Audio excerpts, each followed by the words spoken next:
being on would have even been better. It'd been a lot of fun. We could talk about a lot of crazy things. I think it would have been just a lot of fun stuff going on. So I'm gonna try to see if I can get it working. That I can get a lot of the third-party publishers and a lot of people who are interested in what we do can actually just watch and be like, "Oh, you guys are amazing!" And we go, "Thank you." Let me stop drinking right now. But so the crazy talk. By the way, last night we got the people who went to the hangout were able to see the new upcoming Kickstarter and the plans and what it looks like, and what we're doing with that. A lot of stuff. A lot of stuff in that Kickstarter. It's just a lot of crazy ideas in there. I'm hoping to get this stuff completed very, very soon. Also with that, Jeff Lee popped in and popped out. He ninja'd in, ninja'd out. But he's working hard. He's working hard on basically the first adventure for this. So I'm hoping that he'll have it done very soon, that we can take a look at it. The cover work is done. I've done the cover work. I'm getting ready for the layout part of it. My favorite part, of course, and seeing how cool this book's going to look. I still need to get a cartographer for this book, or books, plural. And I've been looking over people's work and really, really being a little, me. Very, very critical. Very, very critical of maps, what I want to see, how much stuff I want to see, that whole thing. So I'm hoping this will get itself resolved as soon as possible, or as soon as the Kickstarter starts, we can move on with that. We also talked about a crazy idea that I came with, I talked about in the blog, the whole Crisis on Infinite Earth setup. Now, anybody knows me knows I'm a huge comic book geek, so let's not be surprised that I'd be talking about this book. If you don't know what Crisis is, I don't understand where you've been for the last 30 plus years, especially with DC Comics. So, Crisis is used in like an every other day sentence. It's just the way it works. So, with Crisis, I think we could do that for third-party publishers. And I thought, we find 6 guys, 6 publishers to do it, and the names I tossed around automatic was like me, Right Publishing, and Rogue Genius. We do, it kind of set it up like this. It's like one adventure to start it. This is like the unifying adventure to start it. Then each company, as many as we do, if it's 6 or if it's more, it doesn't matter. Each company has an adventure in their setting on this whole Crisis type thing. And then something bad happens. And when I use the word bad, I mean like, oh, it's bad. It's got to be like, wow, holy cow. Because the whole purpose of Crisis was it was changing everything. It was supposed to be like, oh, I didn't, so it's got to be something really horrible happens in the setting that makes it kind of, like, wow, this is actually kind of cool. And this is touching the setting. And this is changing something changing the status quo, as it were. And, there's a couple cool ideas that everybody can steal from Worldwide. Some cool stuff. And then, of course, you have those other adventures. And then you have the big final battle where it's like, maybe instead of them going to those worlds, they all end up on this one new world. We're not going to tell you what it is. And then you guys battle it out with other guys from other worlds. And it's a big, huge monstrosity. That's how I want it to be. I want it to be just ridiculous. I want it to be like people, when they're done, they're like, oh, I didn't think something like this was possible, and it was amazing. I actually want people to say amazing. I want people to just leave playing it knowing they had the best fun possible. Hey, stay over there, buddy. Had the best fun possible, dealt with one of the most dangerous monsters ever, and just went crazy on it. I think that would be the hottest thing going since, warm sliced bread. I think people would like it. But once again, the problem I said there would be, and I said it from the get-go, and I think everybody agrees, it's like herding cats. Because to do something like this, you basically got to get everybody on board with the writing. Which, okay, I'm gonna use the guys that I know because I'm using them now. You have to get like the 4 horsemen, and I don't mean of Apocalypse, I mean of writing, to get on board and say, okay, we're going to handle all the writing on this monstrosity, and then let them go back and forth with everybody, kind of. Like, okay, here's the main adventure, the first adventure, and here's the last adventure, and the ones in the middle, that's where the craziness comes. But the ones in the front, you get this, the back, you get that, and boom, boom, boom, boom, and then you go. And then on top of that, the tougher of tougher parts, the artwork. Oh my goodness, man.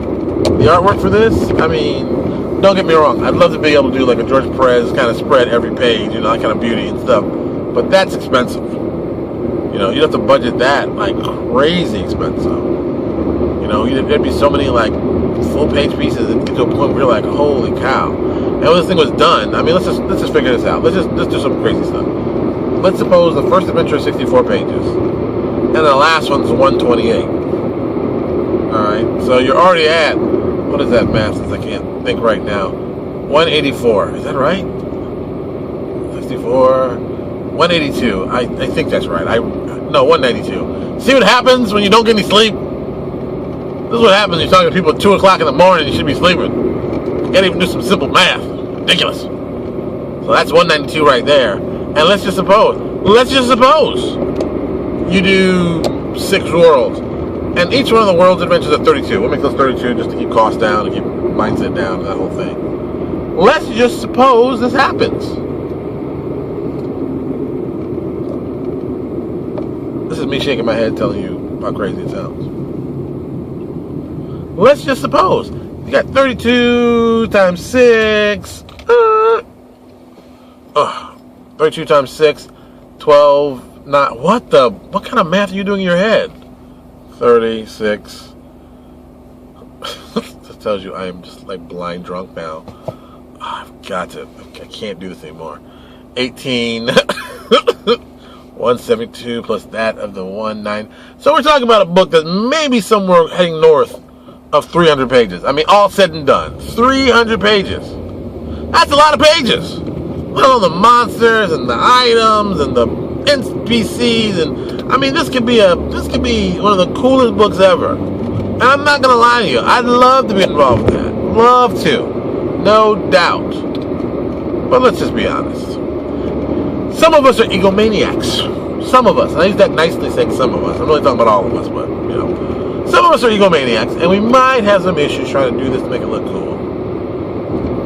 You know, the way I discussed it to everybody online, the way that you want to do it is that you kind of have a set goal to do the first and last adventure, because those are the ones that are more generic. And then, using Kickstarter, you have people add on their world as a threshold goal. So like, every $5,000 we're adding a new company. And within that budget of that new company, we're going to buy all the stuff we need to do for that new company.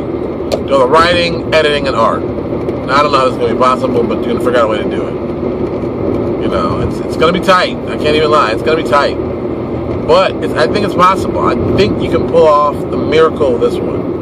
You pull this one off, dude, people are going to be talking about you for years. Like, oh my God, that was the greatest adventure. And the cool part, the really, really cool part about it, if you're a good guy, depending, you know, if it's a Kickstarter and we do it and we fund all the money and do like that and you get everybody's permission to do it, you know, you will have a huge adventure as the collected McThick one. But then you can still sell the individual adventures in people's settings. So like I said, the individual adventures for the settings, yeah, it ties into the bigger overall crisis adventure, but still it's about that world setting. So you get these guys who now have a new adventure for their setting. And maybe you offer the option of, hey, you know, we'll lower the cost on what it costs to do stuff, but you'll get a copy of the adventure, but we're going to get all the artwork for it, and we'll even provide you with the artwork. You know, you make a great deal. You know, give them the artwork, you do all the layout, you do everything. You know, it's going to look a certain way, so, you know, that's how I'm thinking. You do all that work for them, you turn it over to them, boom. It's like, hey, you let us keep a copy of it in the big collected version. That's the only way we can sell it. But you can sell the individual adventure at your store and like that, or as PDF, and boom. That's how you run that one. And I think people would be interested. But I mean, come on, man. Look, man. You know, you got Neo Exodus. Well, you got a setting. You got Quest Haven coming up. That's got a 7. Got Shadowlands. What is Monty's thing I can't think of? I keep thinking Mistborn. I'm like, no. But I saw an ad for Mistborn, or really a new product for them, so it's stuck in my head, and I can't think what Monty's world's called. It's like, no, it is not Mistborn. And they're like, it's Mistborn. It's like, it's not Mistborn. Whatever. I can't think of it now. That's what happens when you get no sleep. So you got that one in there, and then you go talk to Owen and say, Owen, I know you got a world in your back pocket. Don't lie. And then be like, okay, here's my world. I've been planning it for months. Oh, I thought you didn't know. And then you do that. You do it like that. You really have a piece. And you invent bad guys for this. And this is all new bad guys. You know, or even you take your big bad guys from your settings, and they're part of this. And then there's a big new bad guy. I mean, I got this all planned out. You know, as you can tell, I got this. This is gonna be the shit. It's. Ugh. That was a burp, and that wasn't good. I'm telling you, this could be the shiznit. This could be the hottest thing out since ever. You know, because no one's ever thought about doing something that big. Because the problem has been, always in the past, you got to get all these people involved. You got to be. It's like a We Are the World. That's how old I am. A We Are the World moment where you get all the best singers together and everything, and do this huge project, and hope it does well. And like you know, what is that? What is getting naked around in the back of my car? And then like you get like Boomer Clinton involved in this. I mean, you go crazy. You get everybody. You get all the impressive people. Hell, you find a way to kidnap Nick Loeb and Richard Pett and get them on this project. You know, you go balls to the wall crazy. You pull it off. You gotta pull it off. You know, someone's got to do it. I'm still debating it. And you see, I thought about it, and I've been thinking about it seriously. Thinking about it seriously. I mean, we got the Subsidian Apocalypse Kickstarter coming on, but damn, man, after that, we might have to pull off this Crisis thing. And I might even call it Crisis. I might just be like really bold and be like, we're gonna call it Crisis. Crisis of Infinity. You know, boom, something like that. We'll steal it. We'll just call it what it is, so people know. But the covers would be awesome. I mean, just awesome. You know, you do like the first one cover with, you know, well, that first one was like Superman flying and the world blowing up behind it. That was still very cool. George Perez, or even if you get crazy, maybe you ask George Perez to do covers for it. You're like, hey, George, yeah, we're doing your thing. We're doing a Crisis thing, which you did like back in the day, '85. You might do a cover, like 2 covers for us. You know, thank you. And you do that. You do like 2 George Perez covers, like the first one and the last one. The middle ones are all like, maybe the middle ones are all new guys, new up-and-coming artists, new up-and-coming guys that we think are cutting edge that would look great on this. I mean, wow, this could be an awesome thing done. Like, no lie. If done right, it could be awesome. I mean, like, wow.